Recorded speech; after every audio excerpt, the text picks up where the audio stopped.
Hello guys, আসসালামু আলাইকুম। কেমন আছেন সবাই? আশা করি ভালো আছেন, আমিও ভালো আছি। আমার স্বামী বাজার থেকে কিছু ফল নিয়ে এসেছে, এগুলো থেকে আমি কিছু নিয়েছি। এই যে শুধু একটা আমরাই ছিল, পেয়ারা, পাকা গাব, শালুকগুলা ম্যাগি সিদ্ধ করে নিয়েছি, আর গাছের কিছু কাঁচা কলাও আছে। এগুলো আমরা এখন সবাই মিলে খাবো। সবগুলো একসাথে করে নিয়েছি এবং এগুলো কেটে নিব। আমি আস্তে আস্তে আস্তে আস্তে গাবগুলো কেটে নিচ্ছি। তারপর পেয়ারাটাও কেটে নিব।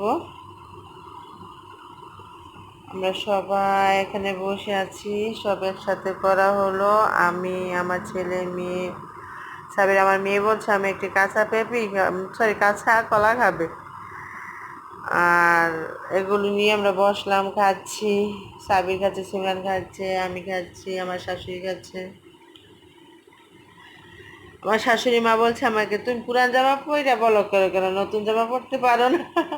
আমি তো গরিব, তাই। সবাই আমাকে, আমার জন্য দোয়া করবেন, ভালো থাকবেন, বাই।